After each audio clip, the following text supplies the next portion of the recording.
You're now listening to the Fullerton Unfiltered podcast. Straightforward, no nonsense business advice. Completely unfiltered. Grow your business. Grow your life. Now, here's your host, Brian Fullerton. Hey, what's going on, guys? Welcome to another episode of the Fullerton Unfiltered podcast. Thanks for joining in. Super excited to have you guys. Hey, we actually have a special guest on the line and another guest interview for you guys. This one with Sean Collinsgru of Premier Outdoor Living. Sean, what's going on, brother? How you doing? What's happening, Brian? I'm doing pretty good. How you making out? I'm chill, dude. It's right now the beginning part of February. I know we're recording these podcasts early, and we're supposed to get some snow this week. So it's one of those things. It's like the calm before the storm. So yeah. But we're enjoying things, man, and life is good. Appreciate you taking the time to, jump on the podcast with us. I think this is going to be a real treat. Some people know you, some people don't know you. For the ones that do, I'm sure they're a big fan. For the ones that don't, you're missing out, man. Sean's got we got the man, the myth, the legend, right? Yeah. So something like that. Right. People know me, right, from Anchorman. So anyway, we're gonna have a fun, cool conversation here. I actually got to bump into Sean just via social media. In fact, just in the last few weeks. Shout out to Mike G, Mr. 305, for making the connection, the original Pitbull, and he actually might be Pitbull. We're still trying to confirm that, just so you know, Sean. I'm pretty sure he is. I saw him on the on the Super Bowl ads, and it's just too uncanny. It's got to be him. Yeah, it's his doppelgangers out there, and one's Pitbull, the other one's a landscaper, and I'm not buying it, So anyway, shout out to Mike G. But and I actually got to see Sean in a lot of videos at my recent Techo Block event. So a lot of folks probably know of Sean from doing hardscapes, outdoor living spaces, which you guys know I turn into, an excited teenage girl when it comes to this stuff. I really enjoy, outdoor spaces and hardscaping. I love the design. I love, just the relaxation to it all. And so we're going to really unpackage some things here over the next hour. And so without me, already jumping down the rabbit hole here, Sean, why don't we take like 30, 60 seconds, maybe give everybody a snapshot about who you are, where you're from, maybe a snapshot of your business, and for the folks that don't know you out there. Yeah, absolutely. So I'm Sean. I'm from South Jersey, right outside of Philadelphia, and I am the owner of Premier Outdoor Living, and we just build unique outdoor living spaces, decks, patios, fire pits, kind of, whatever people want and we can come up with. And we've been doing it about 5 years, and the kind of basis behind the whole business is just allowing me to be creative, which is the part that I love about it, and try to just build cool stuff that, try to get better with each design that we do, and just think outside the box. So yeah, that's kind of it in a nutshell. Well, I'll say this, man. I follow you on Instagram. You have amazing projects that you guys work on. I love the before and afters. And so this is guilty pleasure, man. I'm super excited about anytime I get a hardscape guy, landscape guy on. I love picking their brain. I know we were just spitballing some ideas before the podcast, and I think folks are really going to enjoy it. So let's do this. Before we jump into it, let's hear from the announcements, and we'll go a little bit deeper into your story. Hey, lawn and landscape pros. I'm talking to you. Don't let your edge go dull. Your competitive edge. Sharpen your edge at the GIE Plus Expo this October 21st through the 23rd in Louisville, Kentucky. Understand the words coming out of my mouth? Innovative products, latest technology. Talk face-to-face with engineers that design your favorite equipment. Then step outside and dive into the hands-on demo area where you can drive, dig, and compare equipment to your heart's delight. Am I wrong? No, you're not wrong. This year, the wow gets even bigger with the new UTV test track, the hands-on drone zone, and free parking. Register now at GIE-expo.com, and we'll see you in Louisville, Kentucky this October. You're over there in Jersey, man. You're rocking and rolling. You're doing these outdoor living spaces. So let's do this though. Let's slow it down and let's take it back. What's your story, man? How did you get involved in the green industry? Were you always doing these outdoor living spaces or hardscaping, or did you come from the lawn care side of things, or what's your story, man? How did you get to where you are today? Yeah, so for the last 5 years, we've been operating under Premier Outdoor Living, and That's just outdoor living spaces, kind of more on the construction side of it. And before that, I was doing lawn care, lawn maintenance, all that kind of stuff. And I've really just gotten into that because I went to college for a while, community college.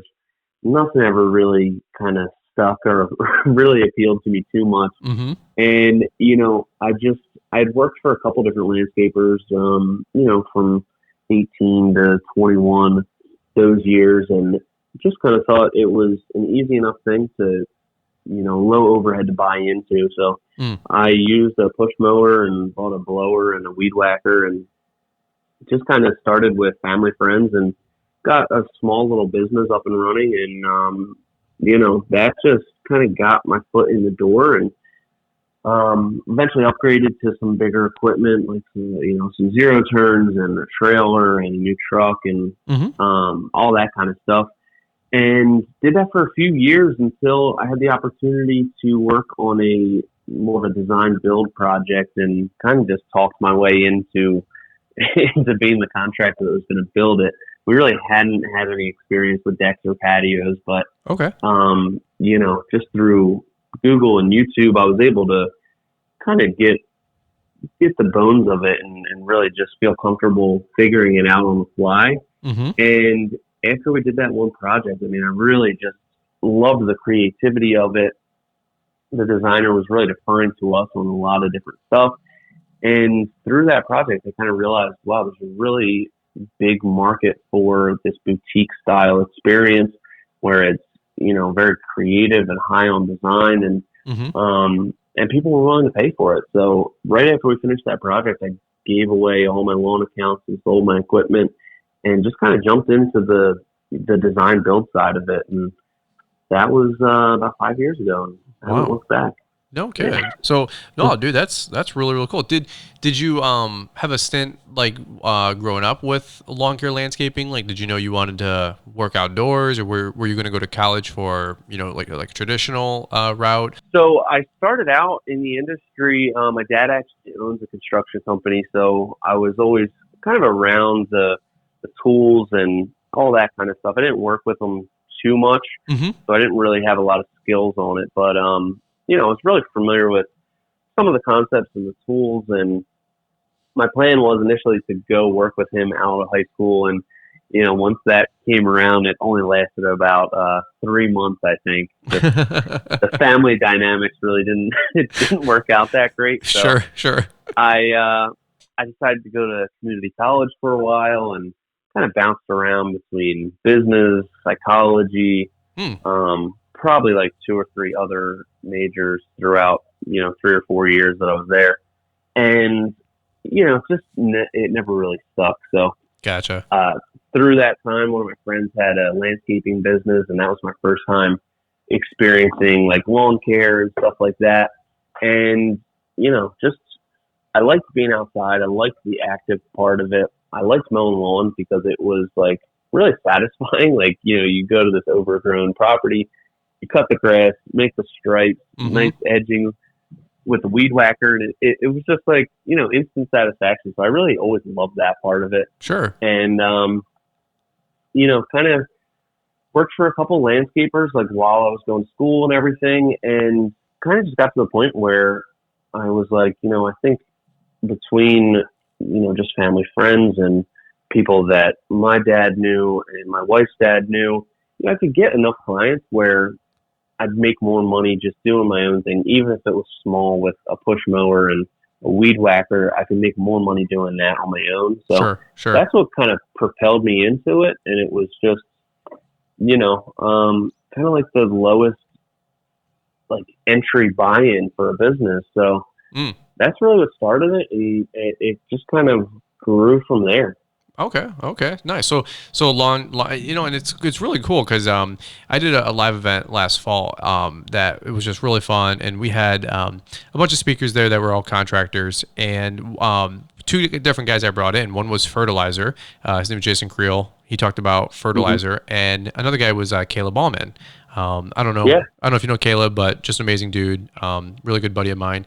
And Caleb was talking about, hardscaping and brick pavers and patios and all that stuff. Right. And, people were originally, they're like, well, why are you bringing these two guys in if we're talking lawn maintenance and landscaping? And I go, well, because so many mowing folks transition, to doubling down with their current client list and offering, weed control and fertilization, which just makes sense, right? Yeah. And then the other camp is they want to do some of those higher ticket, potentially higher profit margin landscape jobs and hardscape jobs. And so, yeah, and by the way, I worked at True Green, so I knew fertilizer to a degree, and then I also love hardscaping, and I was running my own event, so I brought Caleb. So yeah. I was like, hey, if I'm putting this thing on, I'm gonna pick some people that I want to hear from, right? Yeah. And so you're in that same boat. You get to make these beautiful outdoor living spaces we were talking about, and if people aren't following you on Instagram, they need to, because it's just so cool to see your guys' work. So let me ask you this: as we're going through this timeline, and you're getting what are you in your 20s at this point, or late 20s maybe? I'm 31. Okay. So you're 31, yeah. building this company since like 26, 27, right? Yep. When did you know? Was it a business move or just an artistic creative outlet move for you to get? You used the word boutique before we hit the word record. We were talking like not like higher end necessarily, although you can be.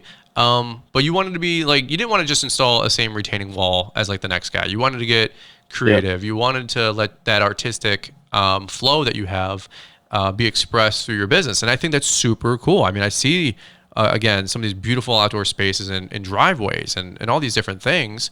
When was it a business move? Was it just a creative outlet, a little bit of both, to kind of go a little bit more high end, a little bit more boutique?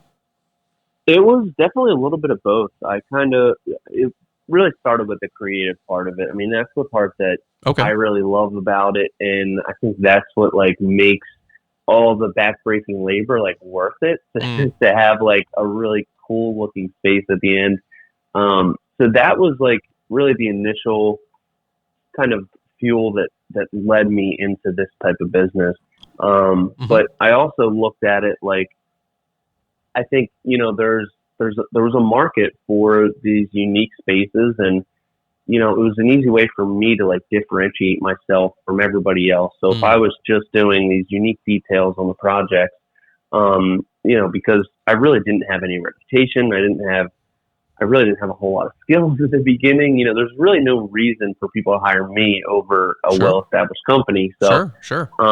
My plan in the beginning was really just find clients that were going to let me get creative and, which would lead to good pictures. And I wasn't really focused on the money the first like year and a half.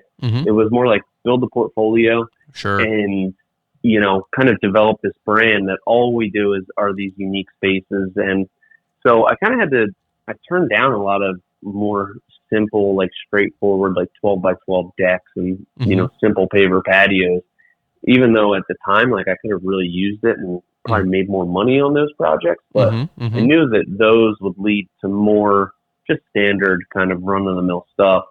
And I knew that, I wanted to be more creative and to really, make more margins and to make more money and be more successful. I knew that there had to be something about the business to make it different from everybody else. So that was the main focus in the beginning, was really developing the brand. And we did that a lot through Facebook, through local ads and really just developing the brand online.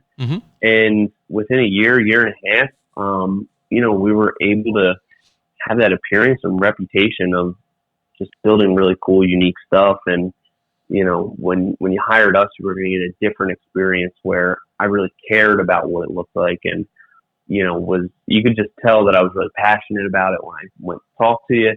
And that was kind of like the whole premise of the business, was really built around the creativity.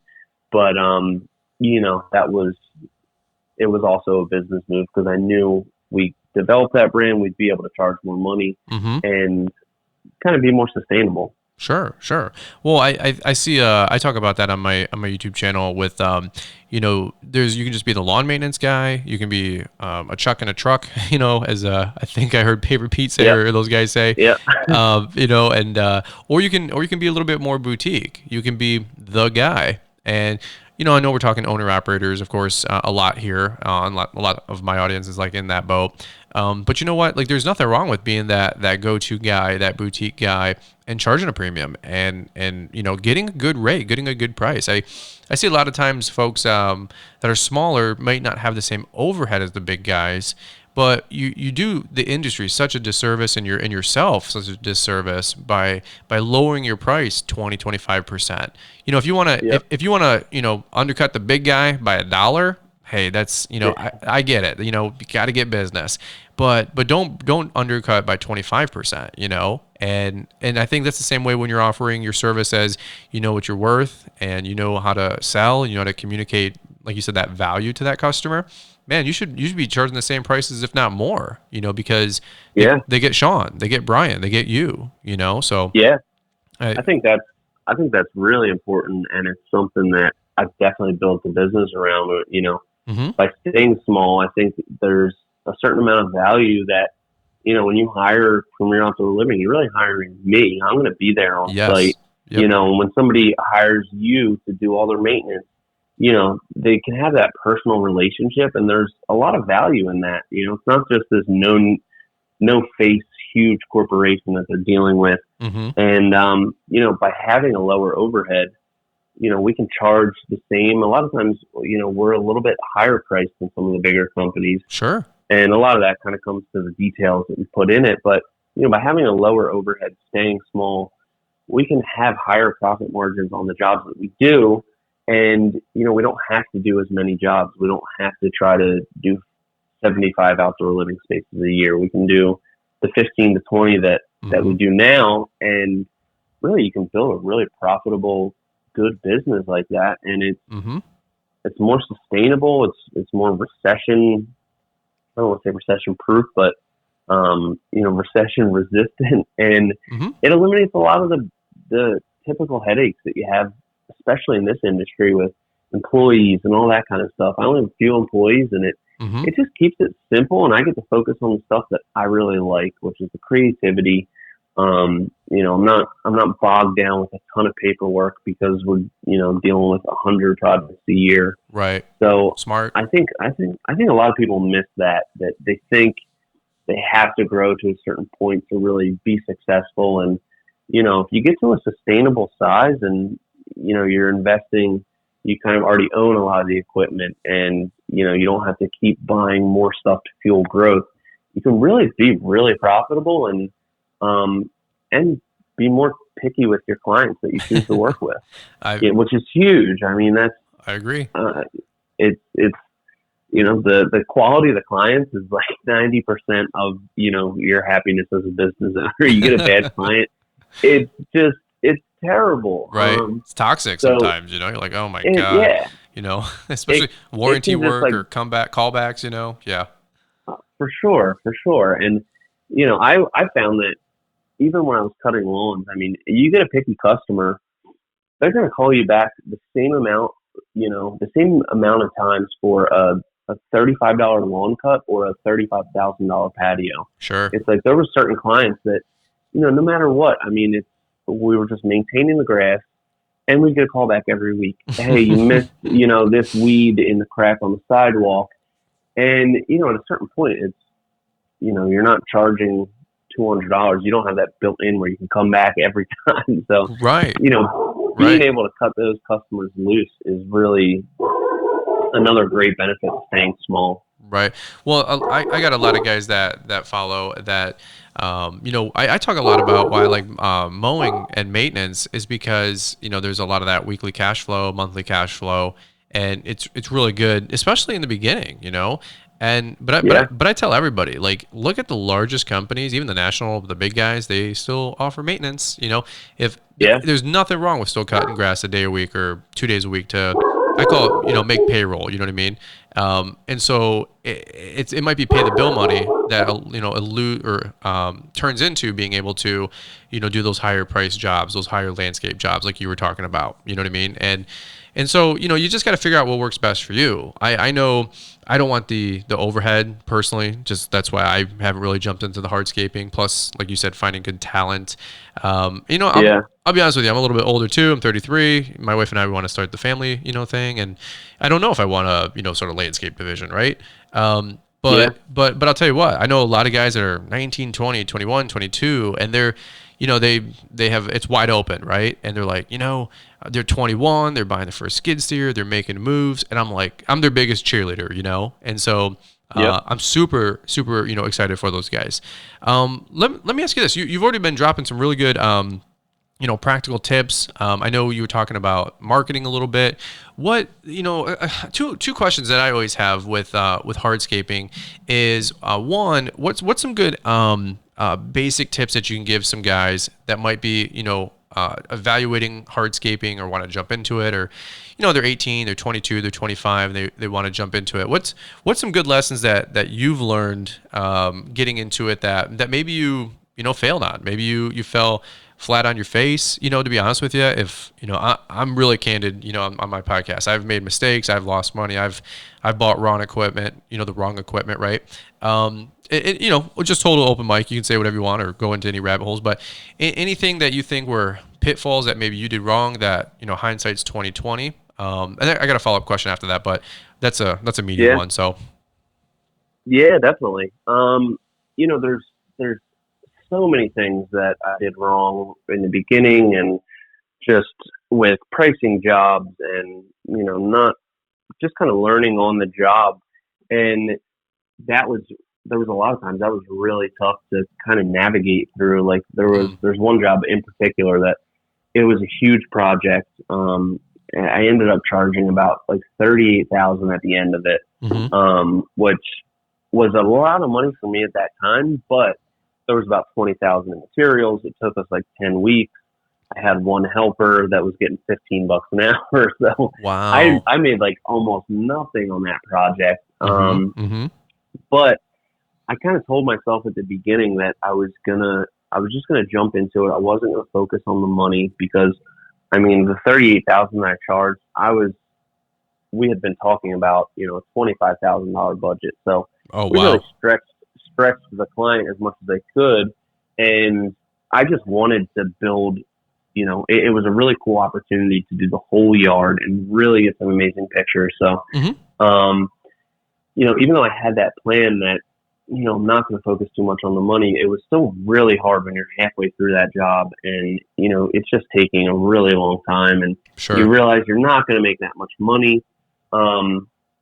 It's hard to keep going and see that bigger picture of why you're doing this, and, you're making the sacrifices now to lead to something better in the future. And there was a lot of that in the beginning, really like the first year and a half, 2 years, that was almost every project, Cutting your teeth.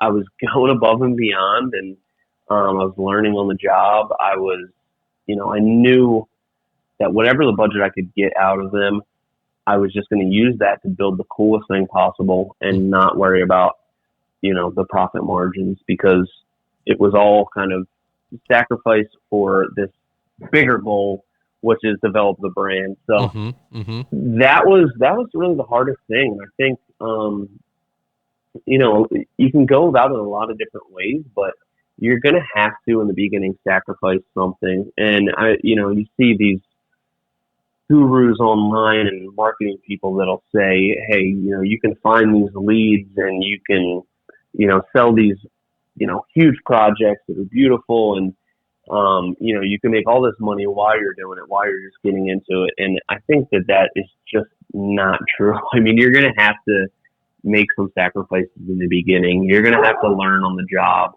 Right. You're going to have to, whether it's you're sacrificing your time, your money, you're going to have to sacrifice in the beginning. And that was really hard to do. There was tons of times where I was like, is this actually even going to work? Am I going to do this for 2 years and then realize, I haven't built the brand yet, and I'm still, not able to charge what I should be worth. Right. But I just had to stick with that vision, and luckily I did, and it ended up paying off. But there was just so much of that in the beginning, and you kind of have to be ready for that when you're learning on the job. You're developing a reputation, and it's just kind of part of growing a business. Is the beginning is always hard, right? And I've come to find out that even after the beginning, it's still really hard. Your goals just change, and it's like, by this point, I thought, everything would just be coasting smooth as can be, and I would just be collecting money and just living it up. But by the time I realized that wasn't the case, I was kind of already in it too long, so it wasn't. It was too late for me to back out. Right. But you're all in. Yeah, if you can have the mindset earlier on that, it's. I always thought there was going to be like a point where it just got a lot easier. Once I get this piece of equipment, once we get this many clients, once whatever, I always thought, there was going to be some sort of level where everything got a lot easier and it was more manageable. But I think, the thing that makes us become business owners is, once you get to that point, you want something more. And, that's what keeps it fun and exciting. And it took me a while to realize that, as soon as you get to that point where you think it's going to be easy and you're just going to coast, your goals change. And sure. And then it's like a whole nother new journey. So that's the part that's fun about it too, though. Well, I've always heard, what's the old one? Like new levels, new devils, and yeah, it's so true, first year problems are first year problems in your business, but year 10 are going to have, different problems at year 10. Your problems at $100,000 a year in gross sales aren't going to be the same problems you have at $1 million a year in gross sales, right? Yep. And every level in between, and I always, have to remind myself, I'm like, we've been doing this for a decade and da da da da da, and then Yep. And it's even tough too, with social media or peer pressure or family pressure. You're like,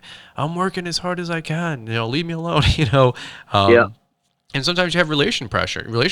The wife is like, you're buying another mower for $10,000. I'm like, I know. Like, she's like, well, didn't you just buy one like 2 years ago? And I'm like, I know, but I burned up the engine already. And she's like, oh my God, and so it's a learning process, it's, I think sincerely, that's one of the things I get passionate about why I do YouTube is like to just, help the next guy not have half of the dang problems I had, and just save people some time and some money and, some frustration, obviously. And by the way, I appreciate you being open and honest, because I'm always like, what's the real story? Like, it's pretty redundant now. Everybody knows that YouTube and even Instagram, it's just like kind of like a highlight reel, people call it.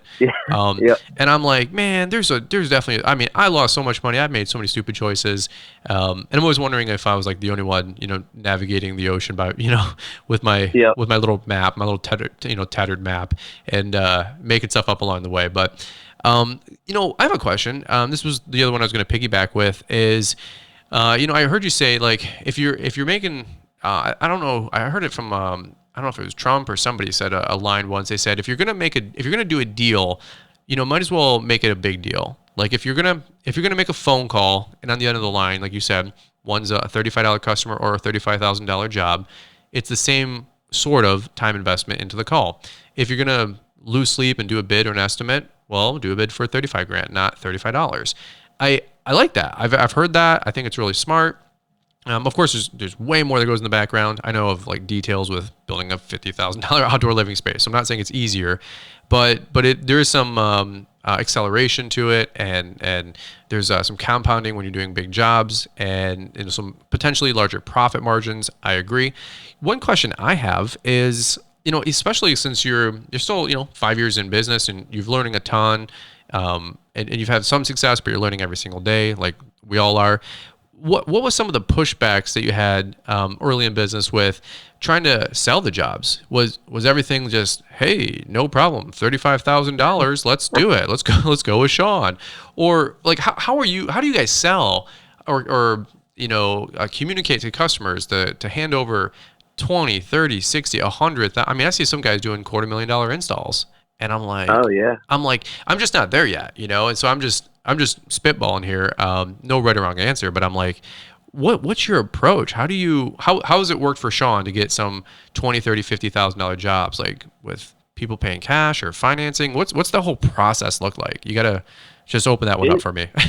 Yeah, it really varies. And, I actually just had lunch with somebody yesterday that has a much bigger landscape install company, and they just did $1 million project last year. And Jesus. that blew my mind. And, there's a lot of people doing, most of our projects are in like the $40,000 to $70,000 range. And that's really like our sweet spot. Perfect. We don't like to do, really huge projects because we're really just not built for that. Mm-hmm. And we really found that we're not very profitable on the really smaller projects. So we like to stay somewhere in that range. And sure.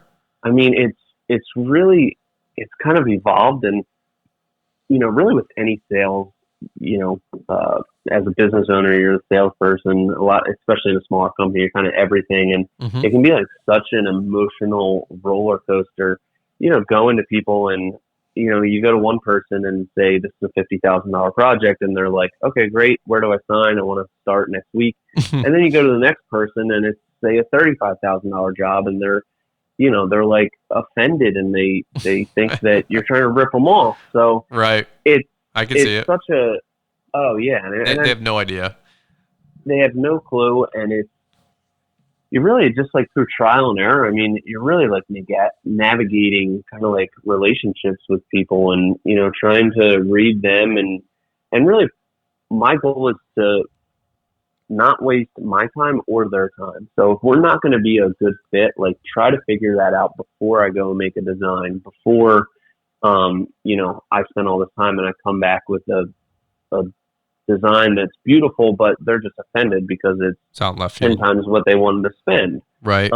Right. So what's some of those indicators? What's some of those indicators that you look for? Do you have like some fun? I'm not asking for the farm here, but what's some good tips? I mean, like any like qualifying questions, or what do you like to ask? I guess is what I'm trying to say.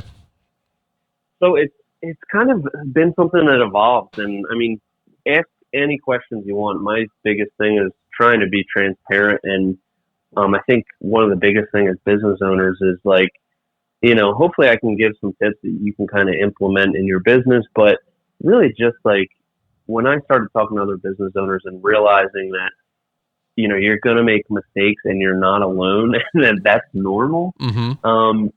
Because you can give people advice and help them avoid certain mistakes, but they're going to make other mistakes, and that's just part of running business. But just knowing that that's normal, I think is like important, because I used to get discouraged in the beginning, like, man, I don't know what I'm doing. I'm making all these mistakes. And, you see stuff on Instagram and YouTube that just seems perfect and everybody's got it figured out. So, right.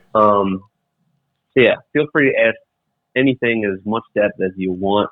But my process has evolved over the years when I'm navigating those bigger price points. And the biggest thing for me is figuring out a budget before I leave and go do a design. So we charge $500 for a 3D design. Okay. That goes towards their project if they decide to hire us.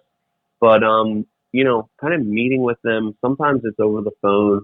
I'll kind of give them an idea, like, hopefully they're familiar with some of our stuff through Instagram or Facebook. And I'll say, your projects kind of start around 30,000. And I found that if people, are in that budget range of willing to spend at least 30, it's somebody that is going to be a realistic, possibly a really good client for us. So cool. Stuff like that. And then when I go and meet with them, kind of come up with some ideas on the spot and tell them, for something this size, you're looking, say, 40 to 50 grand or so. And that's going to change depending on material selections and all this kind of stuff. And really getting them to a price point that they're comfortable with, with a scope that they're also comfortable with, so that when I come back with a design, they kind of already know what it's going to cost. They know, sort of what they're getting.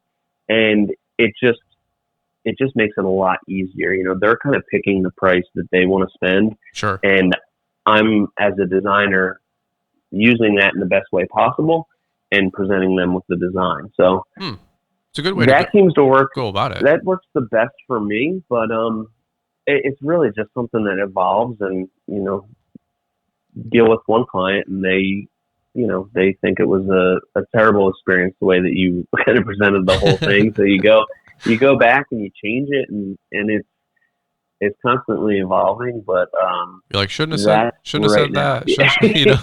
Like next time, don't lead with 50,000. Let's say, well, you know what? Imagine living out here with your beautiful, and paint the dream. And they go, well, how much? You go, and imagine this grill. Can you imagine just cooking?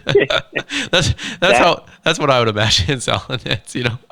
Definitely. And one of the biggest things is like kind of screening people over the phone. And it's some days I'm very like elegant and just really good with the words to not offend them. But then other times it's like you just blurt out 30 grand and they think you're some like elitist person. But right.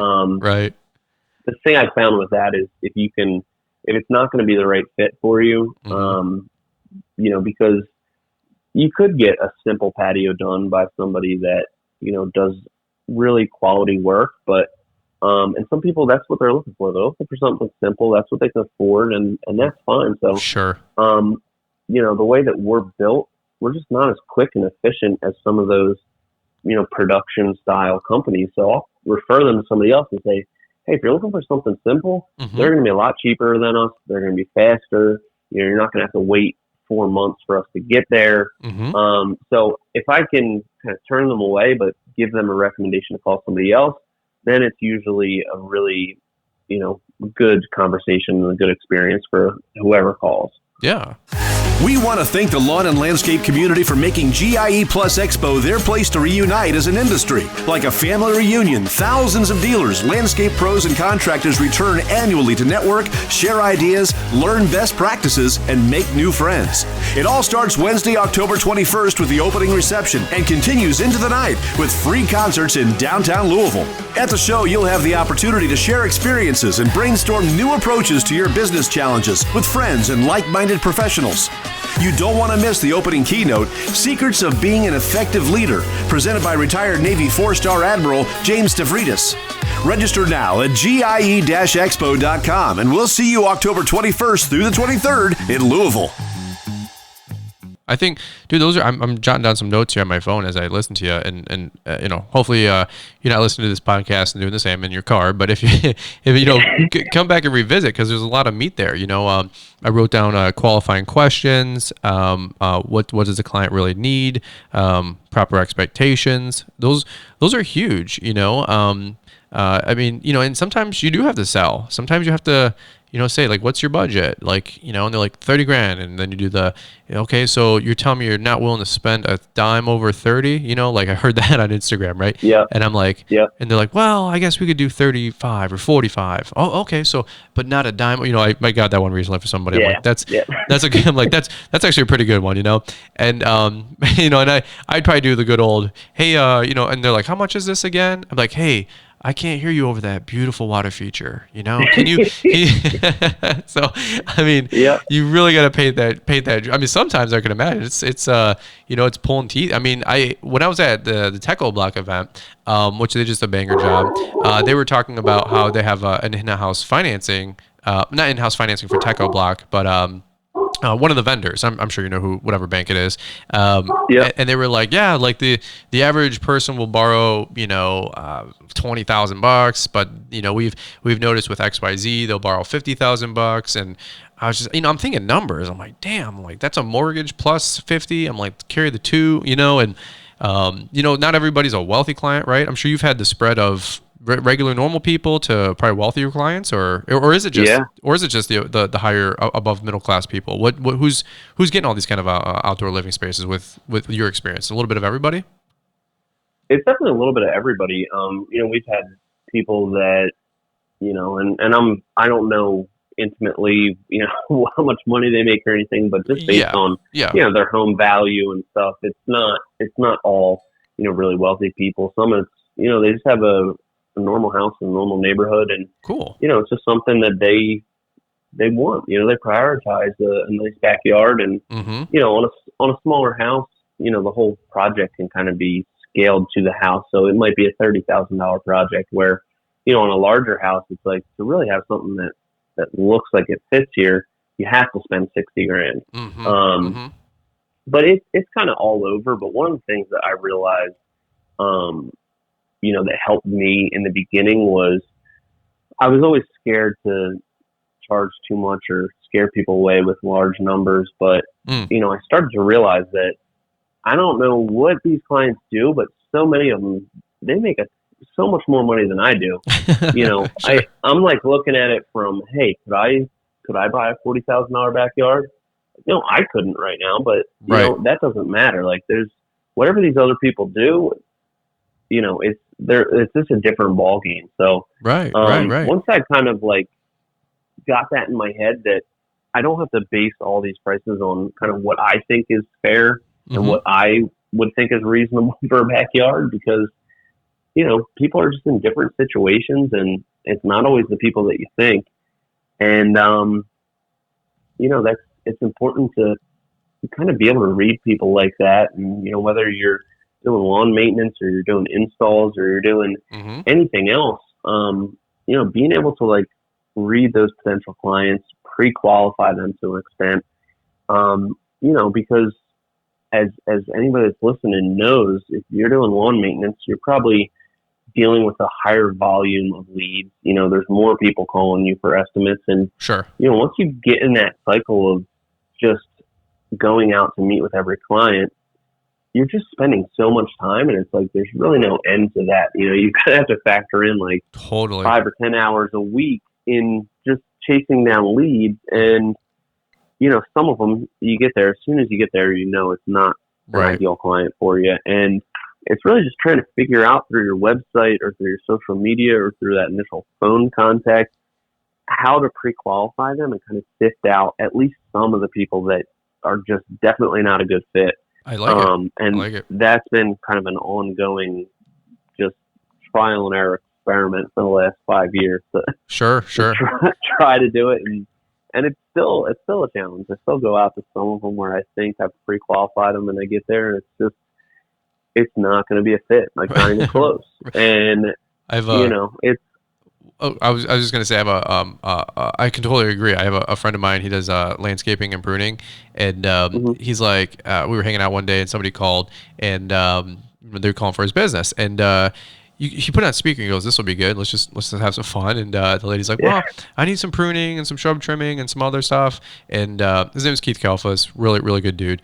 And he's doing this in person. We're just hanging out, and he goes, "Sure, no problem." He goes, "Well, I need some pruning. I need some this. I need some that." He goes, "Well, ma'am, to be honest with you, right now we're booked out 6 weeks in advance, and our minimum is $1,500.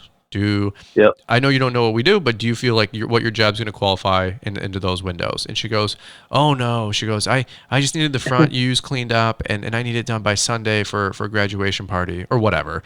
And so boom, buzzer, you're out of here. Dude, it's such a small tip, but that's huge because it saved him, for crying out loud, driving over there on a Saturday, 20 minutes there, 20 minutes back, BSing with the lady for 20 minutes. Even worse, going there and then lowering his standards to take the job because maybe you're not good at selling in person, and so you just say yes.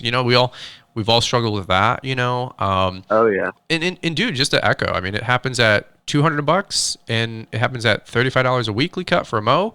It happens at 35 grand.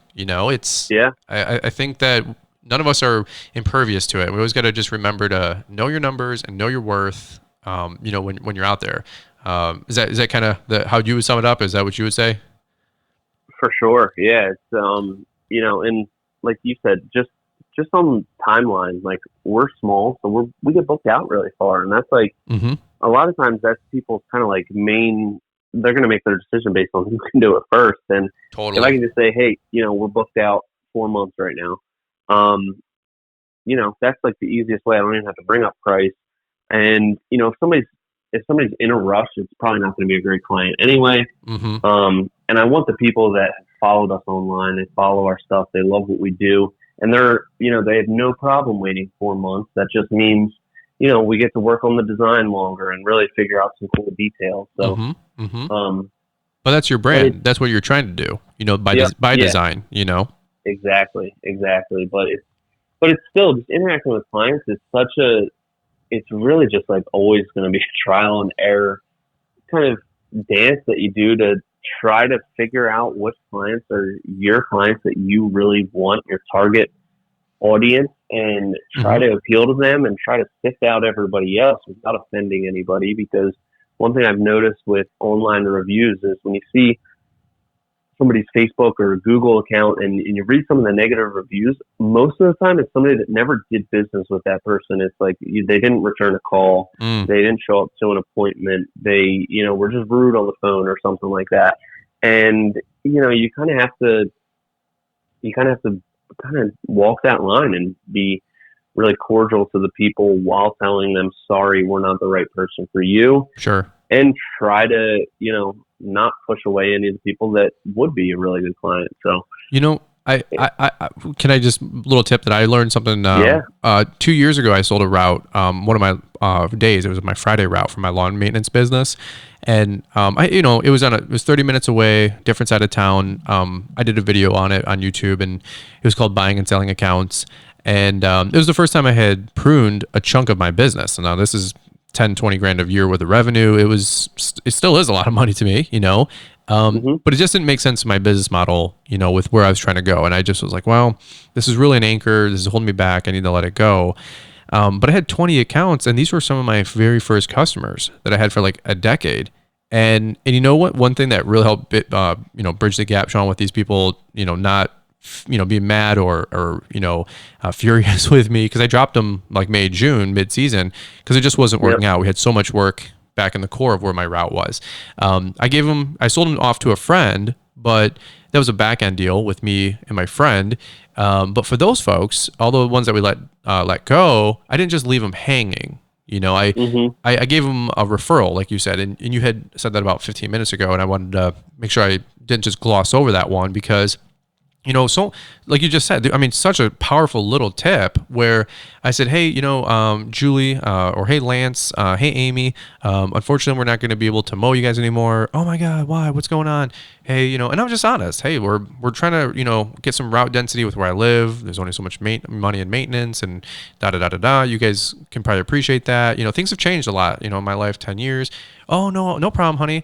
I said, hey, but I'll do you a solid. I don't want to leave you hanging. I got one of my friends, Alex. He's going to be taking over my route.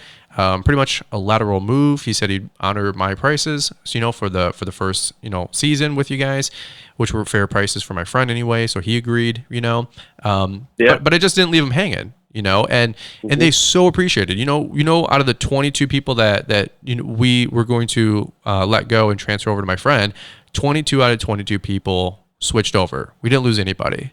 And you know why? Like, we had a huge relationship with those people, and they knew me and they trusted me, but I did them a big solid. I didn't let them down. And I think what you said is huge. If you can't get to somebody, no big deal. Just take some time too to complete the loop, complete that customer experience, because maybe they need somebody now, but you never want to have enemies out there. You never want to burn bridges. And 10 years from now, that guy, might be an executive vice president. He might be a breakout successful athlete, and he might remember you, right?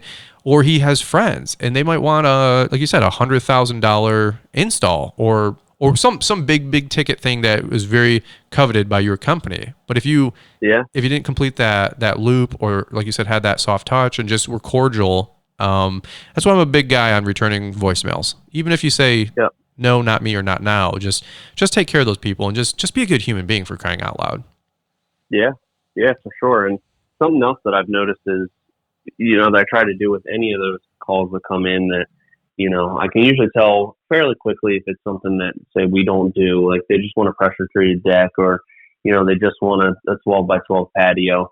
So as soon as I realize, okay, this isn't going to be a great client for us, not really going to fit, I'll just try to explain that to them, why we're not going to be a good fit, because, we have 4 guys, everybody stays on the job together. We don't break up the crew and stuff like that. So, Okay, cool. Once I explain that to them, I say, well, since you have me on the phone and, this isn't really going to be a good fit for us, do you have any questions for me as like just an unbiased person that's in the industry? Mm-hmm. Have you gotten any other prices? I can tell you, hey, that sounds good. Or, even if you're just getting a 12 by 12 paver patio, these are the things, you're going to want the installer to know, like, hey, how big is the base? How thick is the base going to be? Yeah. Just stuff like that. And then, they're usually like super appreciative and they're like, oh yeah, thank you so much. Mm-hmm. I loved all your work, but maybe in the future, and Huge. you never know who they're going to tell. And it's like, you know what, they already have me on the phone. Why not spend an extra 2 minutes and just help this person out? Because it's good for our industry. If that person goes and hires some really cheap person that's going to, just hack it all up, that's, it's kind of distant from me, wins. but yeah, it brings down the whole industry. And, so and I think it just, when somebody gets off the phone with you, they feel good about the conversation, whether you're going to possibly work for them or not. That's important, because whoever they know, they might buy a new house in a couple of years and need something bigger, and you never know where you're going to fit in with those people. So sure. It's always something to think about. No, for sure. Well, and one other quick little tip I'll weave in there is I read a book called The Best Dang Sales Book Ever. It's Warren Gresh's amazing book, one of my top 5 favorite sales books, and he talks about so many different things in this book about sales and just completing the loop and going through the customer experience on your own. But it's also one of those things too where you always have to keep in mind that when you're trying to sell, you're really just trying to help. Like he said in the book, sell is just a 4-letter word for help. And I thought that was huge. And he goes, well, the biggest thing I got out of the book was you're like an advisor. You know what I mean? Like people are calling you. Well, you're not there to sell them on a patio or an outdoor living space. You're there to advise them. And so, so some people that are like, well, I'm not in sales, I'm not good at selling. And by the way, you could be selling t-shirts, you could be selling shoes, you could be selling, landscape jobs, you can be selling mulch. Doesn't make any difference. Your role isn't to sell. Like that's what people get this misconception, like used car salesman, right? Like, oh, I don't know how to sell a $7,000 patio or $40,000 outdoor living space. Well, again, you're not selling. Like you said earlier, your role is to listen. What's their expectations? What are they looking for? What is an outdoor living space to them? But really, what kind of experience are you looking for in that outdoor living space? Some people like fire with a fire pit and these gas ranges, right? And these stoves or whatever you call them. And forgive me, I don't know all the lingo. But some people want an outdoor kitchen, right? A grill. And then some people want water features. Some people like lighting. Like I'm a huge lighting person. You don't have to sell me on getting lighting for, a wall, a retaining wall, the benches, all this kind of stuff. I love lighting. All you have to do is open up the catalog, probably give me 2 or 3 options. And by the way, if I pick the middle option, it probably wouldn't be a hard advise to help me get to the next level and spend $2,000 more. And I just think that so many people lose track that it's not about you, it's about them. You're not trying to sell. You're trying to help, but you can only help if you listen. And so, I don't know. To me, that just makes a lot of sense, and I just think that's a good tip that I could maybe share and pass on with other people. So, have you experienced that too? Would you agree or disagree? For sure. And you're right. And that's part of my strategy and just approach is like I'm like the least pushy salesperson ever. We can only do a certain amount of projects a year, so it's like. I really want to work for people that, I don't want to pressure them into it and, be too pushy. I want them to want to work with me and me want to work with them and, have that relationship. So you're really not selling them. I mean, they came to you because this is something they already want. You're not just flagging down people in the street and trying to push an outdoor living space on them. They're calling you because that's what they want. Right. And really, the more that you can help them initially and kind of provide value and separate yourself from the other people that kind of are more just salespeople. They're just trying to get the most money out of somebody and usually design kind of the easiest thing to build for the most money. So, I find that we've been able to differentiate ourselves, from the competition by when I go out there. I mean, people are just kind of like shocked and taken aback by some of the questions I ask. And it's kind of super obvious to me, but just ask the people. So, how often do you entertain here? On a typical Friday night, are you inviting, friends over, or are you eating dinner with the family? How many times a year do you have a big, barbecue event where there's, say, 40 or 50 people? Okay. How, what's a typical weekend look like? How do you see yourself using this the most? And, that's really like the most important thing, is figuring out those questions. How are they going to be using this, and really design it for that. If it's somebody that, they say, hey, honestly, we don't have that many friends. We like to just sit out here, me and my wife, and we design places like that. They're like, we don't do a lot of entertaining. We don't like to clean up and all that kind of stuff. So we just want like an intimate, quiet space to hang out. And, it's huge. You really got to you got to figure out, how are they going to use it? And those questions just seem so obvious to me. But, when I ask people, it's like everybody else that came out was just like, okay, tell me what you want, and then I'll give you a price. And it's like, you gotta help them get to that point, because they just know they want something, an outdoor living space, but they don't know, I want a 12 by 16 patio here. And, Jacuzzi you gotta help them get to that point. Exactly. Dude, so it's huge. It sounds so basic, Sean. It sounds so basic, but I mean, it's the blocking and tackling. I always tell people, you're not, a landscaper. You're not a lawn care guy. You're to a degree in sales, and sales is helping. Helping is listening, and it's huge. It really is huge, Well, let me do this. Let me ask you this. We're at, believe it or not, we're already at about an hour, and I feel like I'm just getting warmed up. This is a really good conversation. And again, I just super appreciate you taking the time to even jump on this. Let's do this. Let me ask you, just open mic, maybe as we wrap up, what's some tips or some advice or maybe some pearls of wisdom that you would like to leave, the Sean Collinsgru from 5 years ago, 7 years ago, as you just get started, or maybe somebody else that's, listening in that wants to do hardscaping and landscaping, any big pearls of wisdom or final thoughts that you want to give them? And then, by the way, if you can, plug your socials, let everybody know where they can find you if they want to keep up with you. Yeah. So probably the biggest pearl of wisdom that I can give somebody is really that there's not that much wisdom that I can give you. It's, when you get into business for yourself, I think the best thing that you can realize is that you're going to make a ton of mistakes. And, I just talked about all these things that I've figured out to this point, and, now I'm kind of good at, but there's still 50 other parts of my business, and I'm still learning every day. Oh, this was, a really dumb way to do this. I need to get better at that. And, there's so much on social media with this veil that people have it all figured out and they're running this super streamlined business. And that can be discouraging for people, especially when they're just getting started. It's like, I must be doing something wrong. I must not be cut out for this because I'm having all these problems. And, that's totally normal. And you really just have to remember why you got into that. You have to have that kind of vision for where you want to take it and why that's important to you, because no matter what, it's going to be really hard. You're going to have to work way more hours than you would at a normal job.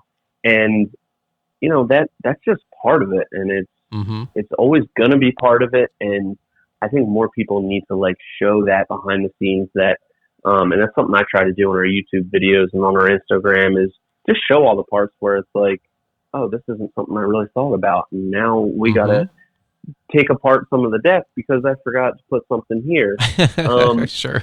We've all been there. That's yeah, of course. And it's always going to be like that. And I think the more people that you could get that point across to when they're really just starting out, and just let them know that that's normal. I remember I read a book when I first started that it was called Boss Life, and it was just about a guy that had a furniture making business, and it was like his 20th year, and they had a ton of really great successes, but it was all these things that he was going through that were like huge challenges and that was going wrong. And it just made me feel like, okay, this is normal. All these things that I'm messing up and, I'm questioning, this is just a part of the business. And that really helped me just feel like I wasn't alone, because it can be a really lonely journey as an entrepreneur and as a business owner.